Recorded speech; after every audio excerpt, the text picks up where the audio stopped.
Good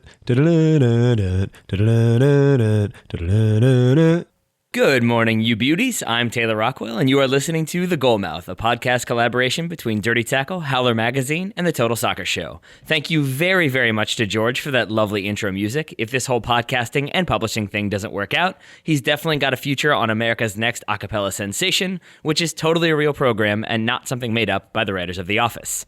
On today's menu of bite-sized soccer news, the U.S. men's national team will play Serbia in January, Honduras in March, and a mythical civilization in February. Freddy Adu could be coming to a city near you for the 14th time in 12 years. PSG have all the money and aren't afraid to theoretically use it. And Stefan Fry thrills announcers the world over.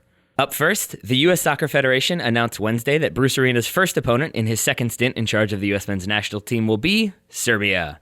The intern in charge of writing the press release for the friendly, which is scheduled for January 29th, was kind enough to inform the general public that Serbia, 1, is recognized by UEFA as the successor to the Yugoslavian national team, and therefore 2, first played the USA in 1956, and 3, beat the Americans in the 1998 World Cup.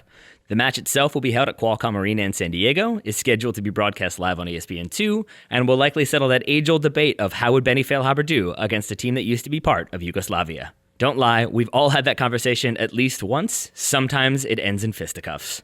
So that means the people of St. Diego, I translated it for all you Ron Burgundy heads out there, will be seeing the USA in January, but the folks up in San Jose will be seeing them in a slightly more competitive atmosphere on March 24th. That's because it was reported by ESPN that the U.S. men's national team will be playing its next home World Cup qualifier at Avaya Stadium, which is the home field of the San Jose Earthquakes. ESPN also reported that in between the previously mentioned friendly and the aforementioned World Cup qualifier, the U.S. will play another opponent, yet to be determined, at another date, yet to be determined, in a large stadium, yet to be determined. It's approximately 460 miles from San Diego to San Jose. Santa Barbara is roughly the midpoint between the two. It's 10,151 kilometers between Honduras and Serbia. The midpoint between the two is the lost city of Atlantis. So I'm officially declaring the U.S. men's national team will be playing the Atlantis national team in Santa Barbara sometime between January and March. It should be an historic occasion. Earlier in the show, I mentioned Bruce Arena's first stint as U.S. national team manager, which lasted from 1998 to 2006. During that time, he handed, and this is not a joke, Freddy Adu his first cap. That was then, this is now. According to the Washington Post, the 27-year-old attacker is not expected to rejoin the Tampa Bay Rowdies, now of the USL, and is therefore once again in search of a new club. Adu spent 1.5 years with the Florida franchise before his contract expired this offseason. I think my favorite part of this story is the first comment under the article, which states, quote, "Freddie, we need a player for our adult Sunday league at Rockville Sportsplex. It is co-ed and you would need to contribute $90 to cover the fee and the t-shirt," end quote. Given that Adu has spent time in the second tiers of Turkey and Serbia and the fourth division in Finland, I don't know how much of a stretch that offer really is, especially since, as the author notes, quote, "It's only a 10-minute drive from your old neighborhood in Potomac, so you could stay with your mom to save money, and the game shouldn't get in the way of your side gig as a club promoter," end quote. Solid points all around, poster. Solid points.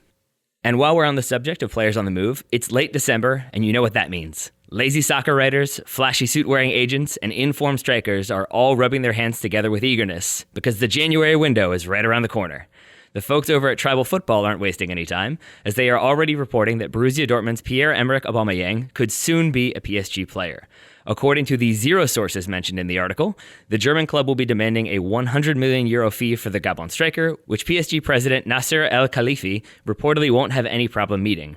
Aubameyang himself allegedly admitted that he had already had contact with the French outfit, stating, quote, "Yes, there was contact, but the talks didn't progress as PSG weren't firm enough," end quote. I personally would have just preferred if he had answered the rumors honestly and instead said something along the lines of, "Yes, there was some interest, but let's be real, we all know I'm moving to Real Madrid once their transfer ban is over, end of story." And finally, as Brooks already told you way back on Monday, Seattle defeated Toronto in the 2016 MLS Cup Final, thanks in no small part to the heroics of Sounders goalkeeper Stefan Fry. By this point, I'm guessing you've seen the video of his dramatic full-stretch fingertip save on Toronto striker Josie Altidor's headed attempt. It was a thing of beauty. But what you probably haven't seen is a compilation of 12 different commentators from around the world reacting to those acrobatics. I've included a link to the video in the show notes because you absolutely have to watch all 59 seconds of this glorious clip. You really haven't truly lived until you've heard Polish commentators calling Fry Superman. That said, the Panamanian announcers rolled R's, and the Brazilian commentators' ability to turn Fry into a four-syllable word are pretty impressive in their own right. That's it for today's Goalmouth. You can explore all these stories in more depth by subscribing to the newsletter. The link is in the show notes. If you're inclined to be an especially wonderful listener, you can subscribe to the Goalmouth in iTunes, tell a friend about the program, or leave us a review. Bonus points if the words dulcet and tones are included therein. Lastly, we're doing a Goalmouth giveaway, or more specifically, the folks controlling the Howler shop are. If you head on over there, you can take a look at the 7 different 15 by 9 inch photos that they have for sale. If you're interested in winning one, you can send a short story, 5 sentences or fewer, or a poem, 100 words or fewer, about that specific photo to goalmouth@howlermagazine.com. I'm particularly fond of Gabrielle Lucida's piece entitled Rapture. Speaking of things that bring intense joy, Ryan Bailey will be with you tomorrow. I've been Taylor Rockwell, and I will leave you with today's Goalmouth top tip. As Donovan once said, Hail Atlantis.